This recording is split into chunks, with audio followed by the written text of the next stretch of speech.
네, 교회의 진심 마지막 파트입니다. 교회의 진심은 그리스도라는 대원칙 위에서 네 가지 기둥, 예배, 그리고 공동체, 그리고 훈련, 이렇게 세 가지를 나눴고요. 오늘은 마지막으로 주님께서 우리들을 선교적인 섬김으로 부르신다라는 것을 좀 우리가 확인을 해볼 텐데요.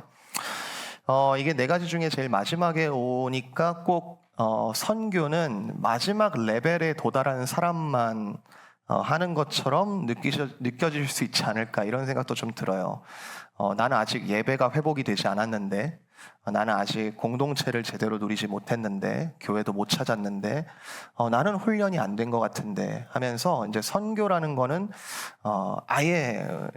아직은 너무 먼 이야기처럼 이렇게 생각하고 계시는 분이 혹시 계시지 않을까 싶은데, 제가 생각하기에 선교라는 단어는 제 교회 역사상 가장 오해가 많은 단어 중 하나이지 아닌가 싶어요. 선교라는 단어. 선교사라는 어떤 부르심이라는 게 아주 특별한 부르심을 받은 그런 분들에게만 하는 일이라는 생각. 그래서 일반적인 성도, 나 같은 일반적인 성도에게는 선교라는 것은 굉장히 새로운 세계와 만나는 일이고, 특별한 일, 특별한 사람들의 것이라고 생각하는 좀 경향이 있는 것 같습니다. 근데 이게 한 50년 정도밖에 안 된 이제 아주 최근의 변화인데요.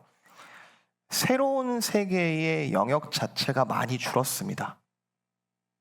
이전에 새로운 세계라고 한다면 내가 가보지 않은 모든 곳이 새로운 곳이었다라고 할 수 있었을 텐데, 이번 주에 뉴스 중에 이제 그런 재단이 있더라고요. 전 세계, 특히 이제 저개발 지역의 이제 개발도상국이라든지 그런 지역의 인터넷 보급을 위해서 설립된 월드 와이드 웹 재단이라는 재단이 있었는데 15년 만에 문을 닫게 되었다. 이제 이런 기사가 있었습니다.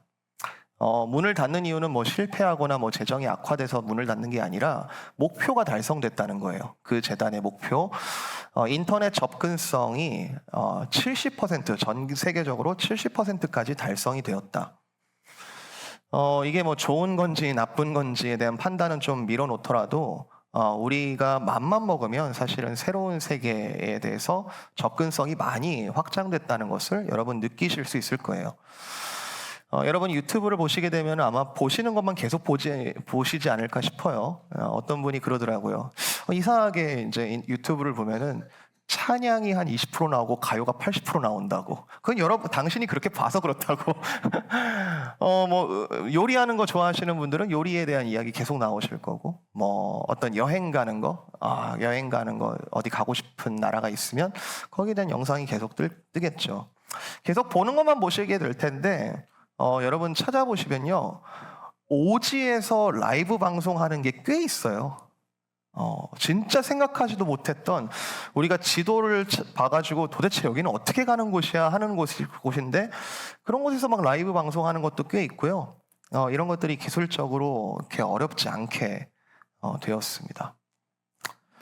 성경적으로 보면은 이런 현상이 뭐 모르겠어요. IT 쪽에 계시는 분들이라든지 좀 기술 발전에 대해서 좀 많이 민감하신 분들은 도대체 어디까지 발전할까? 얼마나 이게 세계가 변할까? 이런 걱정이 있으실지 모르겠는데, 성경적으로 보면은 이런 현상이 그렇게 놀라운 얘기는 아닙니다. 다니엘서가 구약의 계시록과 같은 그런 책인데요. 마지막 장에 이런 말씀이 있죠. 마지막 때가 가까이 올수록 많은 사람들이 빨리 왕래하게 될 것이고 지식이 더하게 될 것이다. 그리고 나서 그 다음 말씀이 뭐라고 되어 있냐면, 지혜 있는 자는 궁창의 빛과 같이 빛날 것인데 많은 사람을 옳은 대로 돌아오게 한 자는 별과 같이 영원토록 빛나리라.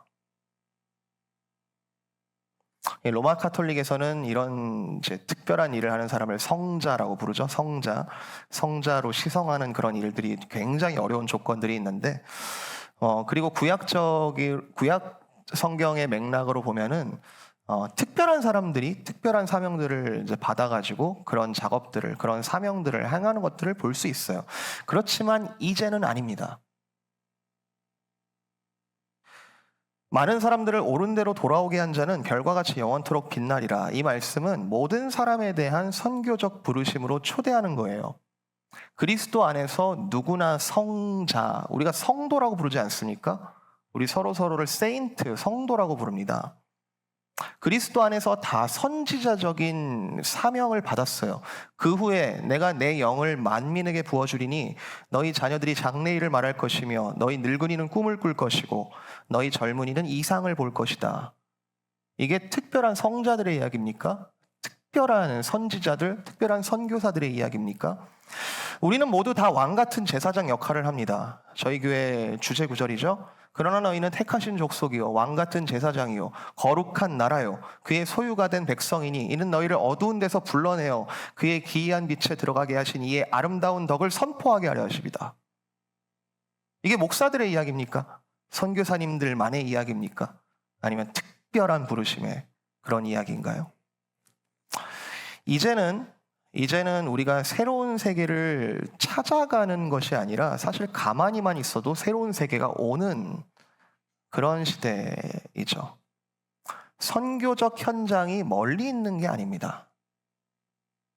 그리고 성도에게 주어진 선교적 사명이라는 것은 처음부터 있었어요. 현대 교회의 위기는 눈만 뜨면 또 새롭게 다가오는 어떤 새로운 세계에 대해서 해석이 빈약하기 때문이라고 저는 생각을 해요. 새로운 것들은 계속 생기지만 영원히 보편 항구적인 그리스도께서 다시 오실 때까지 변하지 않을 이 복음의 내용을 소유하고 있는 이 교회가 새로운 세계에 대해서 어떻게 해석하고 어떻게 다가가야 되고 어떻게 접근할 것인지에 대해서 빈약하기 때문에 교회의 위기가 오지 않나 저는 그렇게 생각을 좀 하고 있습니다. 이에 대한 대처는요, 저는 오늘 선교적 섬김이라는 방향이 우리 모두 한 명 한 명의 부르심이고 정체성이자 교회의 진심으로서 아주 중요한 개념이라는 것을 좀 말씀을 드리려고 합니다. 자, 그래서 우리가 말씀을 여러 군데를 읽었는데 오늘 좀 흐름을 보여주려고 그래요. 하나하나를 좀 깊이 좀 주해를 한다기보다는 좀 이 선교적인 흐름이 예수 그리스도 안에서 어떻게 이렇게 흘러가는지를 좀 보여드리고 하는데 5가지 포인트를 좀 짤막하게 나눠서 설명을 드리면서 부분마다 좀 적용점을 연결해 보겠습니다. 자, 첫 번째 9장, 마태복음 9장 제일 처음 읽었죠? 자, 한번 다시 읽어볼까요? 9장 35절부터 38절 시작. 예수께서 모든 도시와 마을에 두루 다니사 그들의 회당에서 가르치시며 천국 복음을 전파하시며 모든 병과 모든 약한 것을 고치시니라. 무리를 보시고 불쌍히 여기시니 이는 그들이 목자 없는 양과 같이 고생하며 기진함이라. 이에 제자들에게 이르시되 추수할 것은 많되 일꾼이 적으니 그러므로 추수하는 주인에게 청하여 추수할 일꾼들을 보내주소서 하라 하시니라. 첫 번째, 예수님께서는 무리를 보시고 불쌍히 여기십니다. 36절, 무리를 보시고 불쌍히 여기시니 이는 그들이 목자 없는 양과 같이 고생하며 기진함이다. 선교의 시작은요, 관점의 변화로부터 출발합니다. 관점의 변화. 세상에서 교회를 바라보는 주요 이미지가 어떤 게 있냐면 약한 사람들이 가는 곳이다. 세상에서 살아남지 못하고 뭔가 상처받고 어떤 소망을 잃어버리고 뭔가 살기 위해서 약한 사람들이 모인 곳이다. 이런 이미지가 있는데요. 틀린 말은 않습니다. 틀린 말은 아닙니다. 우리가 약하니까 예수님 만나죠. 안 그래요? 맞죠? 우리가 약하니까 예수님을 찾죠. 맞죠?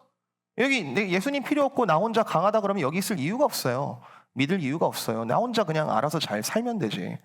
우리는 약하고 찢기고 우리 또한 목자 없이 기진한 그런 불쌍한 양이었기 때문에 우리가 여기 온 겁니다. 그런데 우리가 그랬지만, 그래서 우리를 구원해 주셔서 우리가 감사하지만 교회에 우리가 그리스도를 만난 순간 약함 자체로 끝난다는 게 아니라는 거죠. 예수님 안에서 모든 성도들은 하나님과 화목을 누리고 형제 자매들과 참 사랑과 안식을 누리고 훈련 및 고침을 받습니다. 그러면 어떤 변화가 생기냐? 내가 도망쳐 나왔던 그 세상에 대하여, 내가 대항할 힘이 없어 보이는 그 세상에 대하여 이제는 감히 예수님의 눈으로 다시 세상을 바라보게 돼요. 선교의 시작은 세계관과 가치관의 변화로부터 시작을 하는데요.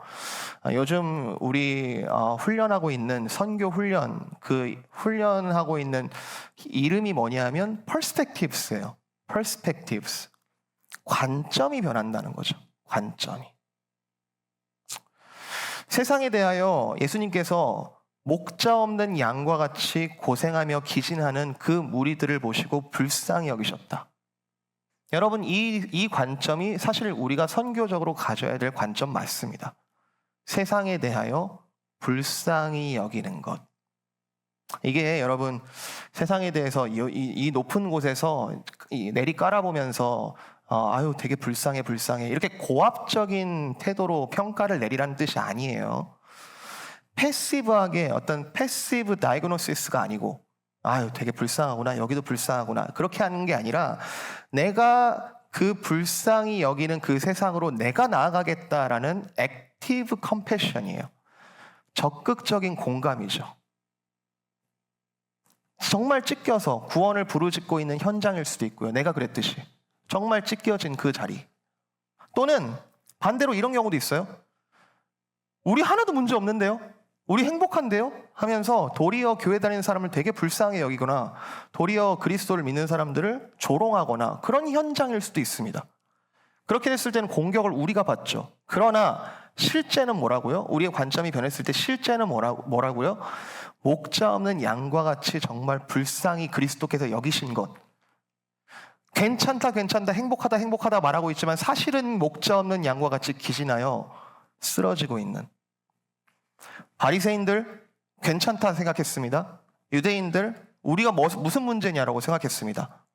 당시에 탑 엘리트였던 1%, 완전 1% 유대인이었던 그 바울은 복음을 만나고 완전히 관점이 바뀌어요. 내가 유대인 중에 유대인, 나는 바리새인 중에 바리새인, 나는 가말리엘 문화에서 정말 최고의 교육을 받은 난 유대인 중에 유대인. 그런데 나는 관점이 바뀌니 사실 난 죄인 중에 괴수였다. 내가 너무 불쌍한 사람이었는데 그리스도께서 은혜로 나를 구원해 주셨다. 여러분, 이런 가치관의 변화는 주입시키는 게 아니라 지금 제가 여러분에게 설득하려는 게 아니라 여러분 스스로가 사실은 그리스도가 얼마나 대단한 분이시고 얼마나 은혜로운 분이시고 얼마나 우리에게 어떤 은혜를 주셨는지를 발견하면 발견할수록 세상에 대한 관점이 변합니다. 안타까워서라도 전하고 싶지 않겠어요? 안타까워서라도. 이게 얼마나 대단한 건데. 예배, 공동체, 훈련 이런 것이 역동적으로 어우러지는 결과가 뭐냐? 예수님의 눈으로 세상을, 예수님의 눈으로 자기 자신을, 예수님의 눈으로 모든 것들을 바라보게 된다. 액티브 컴패션, 적극적인 공감으로 세상을 바라보게 된다. 자, 첫 번째. 두 번째. 예수님께서 38절 그러므로 추수하는 주인에게 청하여 추수할 일꾼을 보내주소서 하라. 본인도 그렇게 기도하셨고요. 제자들을 뽑기 전에 항상 기도하셨어요. 그리고 제자들에게도 그런 기도를 하라 이렇게 하고 있죠. 이거 무슨 얘기입니까? 명백하게 선교적 섬김으로 초대하는 겁니다. 같이 추수하러 가자. 같이 추수에 동참해 달라라는 초대입니다. 일꾼이 몇 명 필요하다라는 쪽보다는 주님, 제가 선교를 하고 싶은데 선교적으로 나아가고 싶은데 같이 할 사람이 없어요. 사람이 부족해요. 몇 명 더 보내주세요. 이렇다라는 의미라기보다는 우리가 우리가 마주하고 있는 이 선교적 섬김의 현장이 얼마나 크고 끊임이 없는지에 대한 크기를 보여주는 겁니다. 몇 명 특수하게 보내가지고 되는 게 선교가 아니라, 아니 제가 지금 해외에 계시는 선교사님들의 정말 풀타임으로 정말 자기 인생을 내어드려서 선교하시는 그 선교사님들의 사역과 노고를 비하하는 게 아니라, 우리 모두가, 지금 여기 계신 저와 여러분 모두가 이 선교적 섬김에 다 들어간다 하더라도 선교적 현장의 크기는 훨씬 더 크다라는 얘기를 하는 겁니다. 여러분, 교회가 선교를 해야 돼요. 맞아요. 제가 이따가 또 말씀드리겠지만 선교의 중심에는 교회가 있습니다. 교회가 절대로 포기하지 말아야 될 사명은 선교 맞아요. 그런데 교회보다 선교가 더 큰 개념입니다.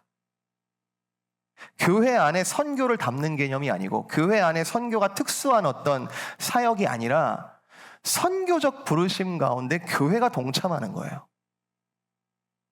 이것도 관점의 변화죠. 조금 제가 과장해서 이야기를 하면 우리가 닿는 모든 영역이 사실은 예수님께서 부르시는 선교적 현장입니다. 그리고는 10장 1절, 안 읽었지만요, 10장 1절 바로 다음 절에 예수께서 그의 12제자를 부르사 더러운 귀신을 쫓아내며 모든 병과 모든 약한 것을 고치는 권능을 주시니라. 우리를 초대하시고 부르시고 보내시는 그 작업 가운데 예수님께서 그냥 이름만 적어놓고 너 갔다 와 이렇게 하시는 것이 아니라, 이게 마가복음 마지막 장에는 굉장히 강조가 되어 있죠. 마가복음 마지막에는 너희에게 주님께서 권능을 주시고 귀신을 쫓아내고 모든 병을 고치는 그런 권능들을 주실 테니 너희들은 가라. 권능을 주시고 파송하십니다. 솔직히 그 넓은 선교적 현장 추수밭을 다 못하죠. 다 못해요. 그 언제 다 추수합니까? 그런데 같이 하라, 같이 하라. 이 교회 진심의 내용이 계속 도는 거예요. 교회는 혼자 각개전투에서 특수부대로 보내는 것이 아니라 이 가운데 같이 이 선교적 부르심을 감당하는 공동체다. 예배, 공동체, 훈련, 전도, 선교, 파송. 자, 그래서 가서 뭐 합니까? 자, 간 다음에 가서 뭐 합니까? 1절에 은사 받았죠? 자, 10장 1절에 은사 받았어요. 우리 선교적 부르심이 확실한 주님께서는 필요한 은사들을 주시는 것에도 확실합니다. 은사 받았죠? 은사는 곧 사명이에요. 제가 이거 나중에 한번 제대로 설명할 수 있는 기회가 있지 않을까 싶은데, 은사는 곧 사명입니다. 우리에게 기프트를 주신 것은 쓰라고 주신 거예요. 7절 8절 가면서 전파하여 말하되 천국이 가까이 왔다 하고 병든 자를 고치며 죽은 자를 살리며 나병 환자를 깨끗하게 하며 귀신을 쫓아내되 너희가 거저 받았으니 거저 주라. 세 번째, 거저 받은 거 거저 주라. 여러분, 거저 받은 거 내 거 아닙니다. 여러분, 기프트 줬다고 엄청 좋아하고 좋죠. 주님께서 주셨으니까 좋죠. 근데 그게 머무는 것으로 끝나는 것이 아니라 거저 받았으니 거저 주라. 복음은 순환돼요. 거저 받은 것이 거저 주었을 때 또 거저 받은 사람이 또 거저 주고. 여러분, 교회는 이분하게 축복을 나눠 갖는 것이 아니라 각자에게 주신 풍성한 그 은혜를 서로 거저 주고 받는 그 가운데 은혜가 재생산되는 공동체입니다. 여러분, 가상화폐는 내일 어떻게 될지 몰라요. 가상화폐는 내일 어떻게 될지 모르고 거기에 목매다는 게 여러분은 행복해 보이십니까? 정말 행복해 보이십니까? 관점이 바뀌어야 된다고요. 복음이라는 것은 내일 어떻게 될지 확실해요. 여러분, 지금 예수님이 어떻게 될지, 과연 오실지, 그리고 다음 주에 내가 무슨 일이 벌어질지 거기에 대한 무한한 두려움을 갖고 계십니까? 무한한 불안함을 갖고 계십니까? 복음은 확실해요. 복음은 내일 어떻게 될지 확실하다고요. 선교적인 섬김은 절대로 열매 맺는 것에 실패하지 않습니다. 비록 그 순환을 내가 거저 주었을 때 그게 그대로 내가 거저 받지는 못할 수 있어요. 온전한 복음이라는 것은 거저 주었을 때 그 거저 준 복음이 또 다른 이에게 이렇게 순환된다는 것이죠. 이것에는 실패가 없다는 것이죠. 여기서도 또 관점의 중요성이 한 번 더 대두되는데, 자, 누구에게 가래요? 예수님께서 누구에게 보내시죠? 5절 예수께서 이 12를 내보내시며 명하여 이르시되 이방인의 길로도 가지 말고 사마리아인의 고을에도 가지 말고 오히려 이스라엘 집에 잃어버린 양에게로 가라. 잃어버린 양에게로. 예수님께서 세상을 보는 관점은 액티브 컴패션 맞습니다. 액티브하게 공감하고 계십니다. 이 말씀은 에스겔서 34장 말씀 그대로 온 것인데 하나님께서 직접 하시는 말씀이에요. 내가 노략거리가 되고 들짐승의 밥이 된 내 양을 찾고 또 찾고 내가 그들을 건져내고 내가 먹일 것이다. 이스라엘의 목자가 없는 것에 내가 슬퍼하며 내가 찾고 내가 먹이고 내가 건져낼 것이다. 근데 이게 이스라엘의 목자가 없었던 게 아닌데 지금 이 말씀은 구약교회의 실패를 이야기해요. 구약에 하나님께서 많은 선지자를 보내셨죠. 하나님께서 많은 말씀들을 선지자들을 통하여 많이 보내셨는데 그들의 결말은 어땠습니까? 계속해서 순교하였어요. 계속해서 순교하는 그 작업 가운데 이스라엘은 도무지 회개하지 않았습니다. 그것은 우리의 본성 자체를 드러내는 것이기도 하고 우리의 불쌍함 자체를 보여주는 것이기도 합니다. 그런데 그 일에 마태복음 10장에서 그리스도를 통해서 회복이 선언되죠. 내가 살리겠다. 내가 그들을 불쌍히 여기고 내가 그들을 살리겠다. 그런데 희한한 건 혼자 하시는 것이 아니라 누구를 보내요? 제자들을 보내요. 그리고 엄밀하게는 이 12제자들과 동일하게 부르심을 받은 저와 여러분을 지금 세상을 향하여 계속해서 보내세요. 그 세상은 어떤 곳이라고요? 잃어버린 양들, 목자가 없어 기신하는 자들. 세 번째, 선교적 섬김은 거저받았으니 거저준다라는 원리에 의해서 순환되는 것이다. 여러분 거저받았다는 인식이 있습니까? 여러분이 은혜를 취득하셨나요? 하나님께 내가 조금 더 잘 보여서 뭔가 더 받은 것이 있으신가요? 우리가 간증을 할 때 이런 간증을 하게 되면 참 위험하다는 생각이 들고 참 불쌍하다는 생각이 듭니다. 우리가 뭔가 더 해서 내가 더 복을 받았다. 너희도 이렇게 되어달라. 이건 사실 아주 엄밀히 보면 기복신앙과 우상숭배가 그렇게 다르지 않습니다. 하나님께서 우리에게 복 주신 건 뭐라고요? 은사는 뭐라고요? 곧 사명이거든요. 우리를 제자 만드시고 제자로 함께 그분의 사역에 동참케 하시는 것, 그게 진짜 복이거든요. 근데 거기에 우리의 공로가 있습니까? 아니요. 우리가 무슨 잘남이 있어서 여기 서 있습니까? 우리가 무슨 잘남이 있어서 이렇게 하나님을 찬양할 수 있게 되었죠? 거저받았으니 너희도 거저주는 것이 마땅하다. 바울 사도는 로마서에 이렇게 얘기하죠. 내가 사랑의 빚을 졌다. 내가 사랑의 빚을 진 것, 그 외에는 다른 아무것도 지기를 원하지 않는다. 자, 네 번째, 세상의 끝에 대한 말씀인데요. 24장으로 갑니다.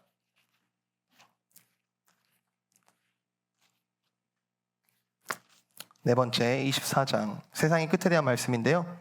이 천국 복음이 모든 민족에게 증언되기 위하여 온 세상에 전파되리니 그때야 끝이 오리라. 끝이 언젠지를 알 수 없어요. 징조로 파악해요. 아, 세상에 이런 일이 일어나면 끝이 가까이 오는 거구나. 가까이 와가는 거구나. 근데 이게 선교적 관점으로 보잖아요. 끝이 될수록 사람이 약해지고 세상이 약해진다라는 이제 이야기들이 써 있는데 이걸 선교적 관점으로 보면 이게 진짜 희한한데 추수를 하면 남은 추수할 게 적어져야 될 거 아닙니까? 그죠? 한 만큼 줄어들어야 되잖아요. 근데 끝이 올수록 추수할 건 더 많아져요. 근데 끝이 오는 조건이 있는데 14절. 천국 복음이 모든 민족에게 증언되어야 하는데 온 세상에 전파됐을 때 그때야 끝이 올 것이다. 네 번째, 선교의 주체는 교회인데 그 결과는 땅끝까지 복음이 전해지는 것, 교회가 설립되는 것, 그것이 선교적인 맥락에 포함이 됩니다. 여러분, 교회라는 것은 선교적인 부르심을 받은 기관입니다. 교회가 안으로 모이면 모일수록 부패합니다. 교회가 세상에 대한 선교적인 관점을 유지하고 있을 때 그게 하나님의 뜻이 큰 흐름에서의 뜻이기 때문에 교회는 선교적인 관점으로 살아갈 때 건강합니다. 자, 교회 역사적으로 볼 때 그리스도인들은 AD 70년에 세상이 끝난 줄 알았어요. AD 70년에 지금 우리야 유대인 기준으로 모든 이방인에게 복음이 평등하게 전해졌다는 것을 알고 믿고 누리고 있지만 당시 그리스도인들의 사고는 유대 민족 안에서 그리스도를 통하여 하나님께서 우리를 구원하시고 하나님께서 우리 유대인들을 다시 회복시키셨다. 이 정도로 이해를 했거든요. 그리스도를 메시아로 받아들인 것 자체가 일단 대단한 변화는 맞는데 하나님의 역사는 이스라엘 땅에 머무르지 않았죠. AD 70년이 오기 전에 정말 큰 환란의 때가 오기 전에 바울 사도와 같이 이방인의 사도, 이방인에게로 복음이 확장되었다라는 것을 바울 사도와 그리고 많은 이방인들을 통해서 복음이 전파되게 되었고 그게 처음엔 되게 약해 보이고 되게 별 볼 일 없어 보였지만 그 물줄기가 점점 더 커졌어요. 그리고 소위 유대 전쟁이라 불리는 로마 티투스 장군의 예루살렘 정복으로 AD 70년에 예루살렘이 함락되고 유대인들이 목숨처럼 여기던 성전이 다시 무너졌죠. 그런데 그게 끝이었습니까? 그게 세상의 끝이었습니까? 그게 끝이 아니었고요. 기독교는 그때 유대교와 확실하게 분리가 되었고 로마의 반복적이고도 체계적인 핍박이 수백 년 이어졌지만 로마를 아래로부터 무너뜨렸습니다. 결국 313년 콘스탄티누스 대제라고 우리가 많이 부르는데 콘스탄티누스 황제에 의해서 그것도 되게 신기한 역사로 기록되어 있는데 밀비안 다리 전투에서 꿈에 계시를 받아 이 표식으로 네가 승리하리라 하면서 결국에 기독교가 로마 제국에 의해 공인되죠. 합법적인 종교로 인정을 받게 됩니다. 그리고 그 변화의 영향이 지금까지 이어져 있고 많은 유럽의 문화들이 기독교적이라는 거 여러분 알고 계실 거고요. 로마 외에도 여러 제국들, 여러 굴곡들, 인류 역사를 통해서 여기까지 아니 이제는 우리를 통과해서 땅끝을 향하여 가고 있다라는 하나님의 선교. 많은 선교학자들이 무슬림 지역의 복음화가 땅끝, 곧 끝에 가까워지는 것이라고 많이들 보고 있어요. 이런 관점에 우리가 동의하든 말든 간에 하나님께서는 지금 하나님의 선교를 행하고 계시고 하나님께서 세우신 기관, 하나님께서 세우신 성도들의 하나님의 뜻을 따르는 것은 이 선교적인 부르심에 동참하는 것이겠죠. 복음의 전파, 저와 여러분이 안 하더라도요. 천천히 계속해서 전파되고 있습니다. 우리 자녀들 여러분 걱정 많이 하시죠? 앞으로 다음 세대가 어떻게 될지 걱정을 하지 말라는 것이 아니라 크나큰 하나님의 주권 아래에서 그때그때 지혜롭게 우리가 어떻게 행할지를 결정해야 한다는 거죠. 예수님이 선교에 실패하셔가지고 유대인 설득에 실패해서 십자가에 못 박히셨습니까? 예수님이 힘이 없으셔서 사람들을 더 많이 부르셨나요? 여기서도 관점의 변화가 필요합니다. 우리가 지금 이 순간, 2024년 이 순간, 그리고 우리의 지금 이 노리스타운, 이 필라델피아, 이 지역만을 가지고, 나의 시공간만을 가지고 여러분 판단하지 마세요. 하나님은 지금도 스스로 선교하고 계십니다. 교회는 계속 세워질 것입니다. 시간은 끝을 향하여 가고 있습니다. 그러면 여기에 제자들을 왜 부르시고 우리를 왜 부르시는가? 우리를 왜 선교에 동참하시는가? 선교는 저와 여러분에게 의무가 아니라 특권이기 때문에 그래요. 하나님의 뜻에, 하나님의 이 거룩하신 사역과 거룩하신 뜻에 우리를 특권으로 초대하신 거예요. 너희 안 하면 큰일 나, 너희 안 하면 죽어, 이런 이야기가 아니라 이 하나님의 복음을 전파하는 도구로 내가 쓰임받는다는 것이 얼마나 큰 특권인지를 하나님께서 지금 계속 알려주시는 거예요. 바울 서신 중에 바울이 옥에 갇혀서 쓴 서신들, 에베소서, 빌립보서, 골로새서, 여러분 한번 읽어보세요. 바울이 막 불쌍해가지고 내가 지금 막 찌질해가지고 내가 지금 갇혀있으니까 아무것도 못해가지고 답답해가지고 쓴 서신이 절대 아니에요. 나 괜찮다 정신 승리하는 거 아니에요. 나는 매여 있으나 나의 복음은 매여 있지 않다. 나는 매여 있으나 그리스도의 복음은 지금도 진전하고 있다. 여기서도 나는 너희에게 이 편지를 보내면서 나는 이 선교적 특권에 동참한다. 이것도 관점의 변화죠. 하나님의 주권을 인정하며 우리는 특권으로서 이 선교에 동참하는 것. 마지막 포인트입니다. 5번째, 28장. 저는 이 28장 말씀 마지막 Great Commission이라고 얘기하기도 하고 예수님의 대사명, 대위임령, 대명령이라고도 말을 하는데요. 이 말씀 가지고 저는 12번에 걸쳐서 말씀을 나눠 본 적이 있어요. 12번에 나눠서 우리가 관점이 바뀌었다면 하나하나 선교의 원리가 어떻게 되는지, 하나하나 방법론이 어떤지 한 단어 한 단어, 또 한 구절 한 구절 지혜를 얻을 수 있는 귀한 말씀인데, 제가 지금 강조하고 싶은 것은 이 예수님의 이 명령이 교회를 통하여, 교회 안에서의 성도들을 통하여 이루시는 일들이라는 거, 그걸 지금 말씀드리고 싶습니다. 18절, 19절, 20절 하나만 볼게요. 내가 이런 말씀 계속 반복되는 거 보이십니까? 내가 너희를, 내가 너희에게, 내가 너희와 함께. 선교의 주체는 하나님이에요. 하나님. 아까 9장에 우리가 지나갔지만 보셨어요? 9장에 무리를 보시고 불쌍히 여기셨다라고 하셨지만 그 바로 앞에 보시면 예수님이 모든 도시와 마을에 두루 다니사 그들의 회당에 가르치시며 천국 복음을 전파하시며 모든 병과 모든 약한 것을 고치시더라. 선교의 주체는 하나님이십니다. 내가 하시는 거예요. 요즘에 선교학적으로 유명한 단어죠. 미시오 데이. 하나님의 선교라는 개념. 이번에 제자원 때도 그 개념을 많이 다룰 것 같은데, 미시오 데이, 하나님께서 친히 선교하신다. 예수 그리스도를 우리에게 보내신 것은 하나님의 선교입니다. 우리는 이 선교에 의해서 구원을 받았어요. 그리고 저와 여러분을 파송하십니다. 그리스도께서 하시는 일에 교회를, 제자를 동참시키고 있어요. 교회가 뭐예요? 교회는 그리스도의 몸이잖아요. 그리스도의 몸. 그리스도가 머리 되셔서 일로 가자, 이게 맞다, 이것을 하자, 같이 하자라고 하신다면 우리는 따라가는 거잖아요. 그리스도의 몸. 그리스도의 몸 된 교회는 필연적으로 선교적입니다. 자, 이 밸런스가 참 중요해요. 교회에서 목자 없는 양과 같이 기진하는 사람들이 정말 힘을 잃고 정말 쓰러지고 그리스도가 아니면 내가 살 수 없는 그런 사람들이 교회에 와서 회복을 받아야 돼요. 맞아요. 우리가 공동체에 대한 이야기, 그리고 훈련에 대한 이야기 나눴죠. 주님과의 화목, 사랑의 교제, 서로를 향한 뜨거운 기도.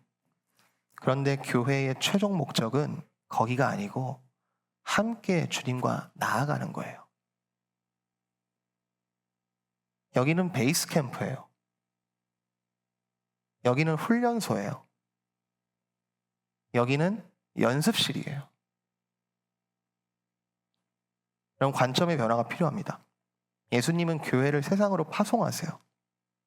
예수님은 세상을 위하여 교회를 세우셨어요. 교회를 위하여 교회를 세우신 게 아니고요. 세상을 위하여 교회를 세우셨어요. 의미심장한 이야기인데 사도행전에 예루살렘 교회가 처음 세워졌을 때 수천 명이 모여서 정말 여기가 진짜 파라다이스다, 여기가 정말로 하나님의 나라다 라고 즐거워하고 있었을 때 그곳에 큰 박해가 일어나 예루살렘 교회가 흩어졌습니다.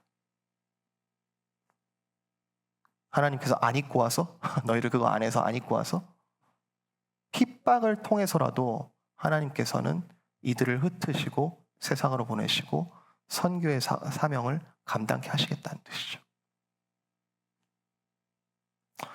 자, 적용 몇 가지만 드리면서 정리하겠습니다. 제가 지금 계속 관점의 변화를 강조했는데요. 여러분, 관점의 변화가 너무너무 중요합니다. 그리스도인들은 세상을 어떻게 보는가? 그리스도인들은 세상을 어떻게 바라보는가? 그리스도로 인하여 강화된, 그리스도로 인하여 회복된, 그리스도와 함께 연합된 우리의 셀프로, 우리의 자아로 세상을 불쌍히 여길 수 있어야 합니다. 여러분, 이것을 자녀들에게 가르쳐 주셔야 돼요.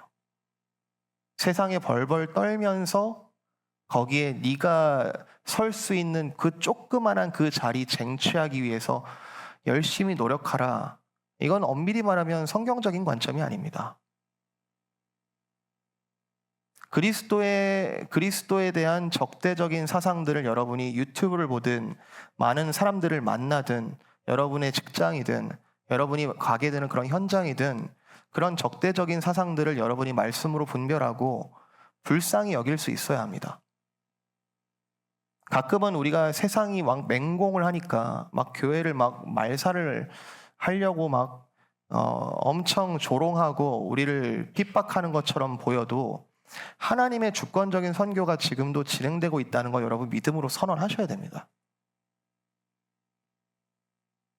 세상에 맞서는 것이 어렵다라는 것을 인정하지만, 그러니까 우리가 같이 위로하는 거 아니에요?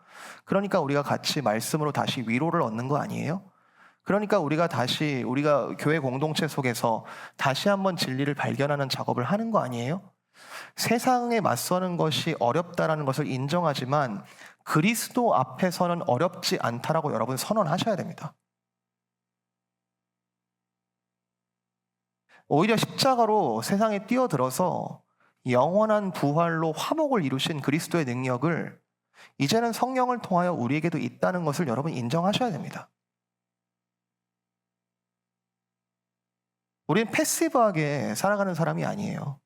그리스도로 인하여 액티브 컴패션, 적극적인 공감함과 긍휼함과 불쌍함을 가지고 그리스도의 능력을 가지고 나아가는 거예요. 세상에 너무 눈치 보지 마세요. 세상에 너무 겁내지 마세요. 무리하게 막 하라는 말씀 아니에요. 그러니까 우리가 이겼다 이런 말씀 아니에요. 진리와 사랑으로 겸손하면서도 당당하게 비둘기처럼 순결하고 뱀처럼 지혜로우라. 선교적 섬김의 기회가 여러분 보이신다면 보이시는 것은 여러분의 사명입니다. 목회자가 하나하나 지정해 드릴까요? 일로 가시고 이거 섬기시고 이거 하세요. 레코멘드하는 작업은 할 수 있어도 여러분이 그리스도를 마음에 품고 계시다면 보입니다. 선교적 기회, 선교적 섬김의 기회가 보이신다면 여러분 기쁨으로 동참하세요. 이거는 특별한 사항이 아니라 우리의 믿음 그 자체입니다. 그리고 또 하나, 관점의 변화와 선교적 행동의 밸런스가 필요합니다. 관점이 변하지 않고 선교 중요하다니까 행동만 흉내내서는 오래가지 않습니다. 방향성도 모호하고요. 내가 지금 뭐 하고 있었지? 하지만 반대로 관점은 변했는데 행동이 없다면 그건 또 진짜 관점이 변했는지 의심스럽죠. 예수님께서 지금 처음으로 제자들을 전도 여행으로 보내시는 시점이 생각보다 빠릅니다. 생각보다 빨라요. 저와 여러분은 오늘 할 수 있는 것이 있습니다. 그리스도께서 여러분을 택하시고 부르셨다면 반드시 있습니다. 여러분 스스로를 너무 비하하지 마세요. 또는 겸손을 가장한 교만이 있다면 지금 버리십시오. 교회는 이 선교적 섬김을 연습하는 곳입니다. 마음껏 연습하세요. 마음껏. 사역 지원서 마음껏 연습하세요. 이게 여러분 선교적 섬김으로 훈련하고 초대하는 겁니다. 여러분의 특권을 리마인드 해드리는 겁니다. 기도하는 것도 얼마든지 선교적 적용이 될 수 있습니다. 여러분 기도 내 자신만을 위해서 또는 우리 가족 또는 정말 인티메트한 그런 관계를 속에서 기도 많이 하시겠지만요. 기도 자체가 선교적 작업이 됩니다. 우리 미사모 각각 계시잖아요. 어떤 미사모는 우리 양로원 미사모 같은 경우에는 매월 양로원에 직접 가서 섬겨요. 그런 미사모도 있어요. 미셔널 라이프를 사모하는 사람들의 모임. 그런데 중남미 미사모, 글쎄요, 우리 동남아 미사모 가기 쉽지 않죠? 한 번씩 가기 쉽지 않죠? 갈 수 있는 기회가 있다면 여러분 가십시오. 우리 엘살바도르도 갔고 또 지금 내년에 또 여러 가지 선교 프로젝트를 준비하는데 여러분 은사를 사용할 수 있는 기회가 있다면 여러분 동참하십시오. 새로운 현장 가운데 여전히 복음이 진전되고 있다는 걸 여러분 눈으로 확인하시고 여러분의 은사를 사용해 주십시오. 그런데 많은 경우 우리가 그런데 한 번에 갈 수 없잖아요. 그러면 그 미사모들은 모여서 무엇 하는가? 그곳을 마음의 선교적인 뜨거움을 가지고 마음에 품고 기도하는 거죠.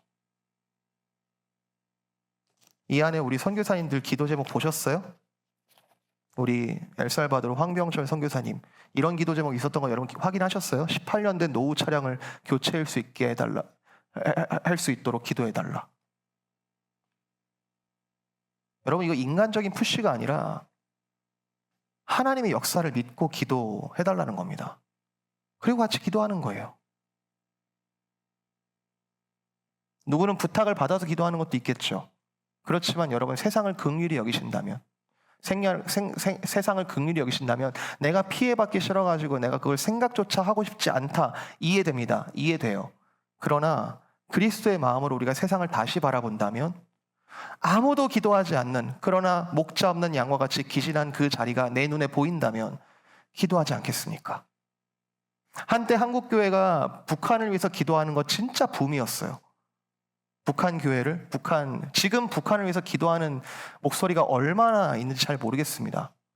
그때만큼은 아닌 것 같아요. 그러나 마음 주시는 자들을 계속해서 주님께서 마음을 붓고 계시고 계속해서 기도하는 분들 계십니다. 우리 매년 본향교회 친구들 오는 것도 그런 의미예요. 그것을 기억하고 계속하여 선교적 마음으로 바라보는 거예요. 나그네를 대접하는 것, 그리고 정말 선교적인 마음으로 내가 그리스도의 손과 발이 되어서 나누는 것. 우리 교사들, 지금 교회 내에서 교사들 우리 아이들 가르치죠. 그거 자체도 선교적인 작업입니다. 이 아이들이 그리 멀지 않아 3년, 5년, 10년 후에 세상에 내던져질 텐데 그때 정말 그리스도의 군사로서 선교적인 주님의 도구가 되도록 우리가 먼저 품고 교육하는 것. 선교적인 작업입니다. 그리고 가장 중요한 거, 여러분 경험하신 분들 계실 거예요. 정말 선교할 때 마음이 뜨거워지셨던 거 여러분 기억하지 않습니까? 정말 예수님의 마음을 닮아서 내가 선교의 현장에 동참했을 때 그 마음이 뜨거워졌던 건 여러분 기억하지 않으십니까? 엠마오로 가는 두 제자들이 주님께서 풀어주시는 말씀을 듣고 마음이 뜨거워졌다. 하나님의 선교를 발견했을 거예요. 하나님이 우리를 이처럼 사랑하셨구나. 그리고 우리도 이 복음을 전하자. 자, 이렇게 마무리하겠습니다. 교회는 무엇을 하는 곳인가? 교회는 무엇을 하는 곳인가? 우리 6번에 걸쳐서 많이 나눴고요. 이제 이 기쁨의 교회를 통해서 맺힐 열매들을 기대합니다. 여러분 관점이 변하여 교회를 바라봐 주시길 바라요. 주님께서는 우리를 흑암의 권세에서 건져내셔서 아들의 나라로 옮기셨고 만물 안에서 만물을 충만하게 하시는 이의 충만함이 이 교회 가운데 여러 섹션들을 통하여 이루어지리라 믿고요.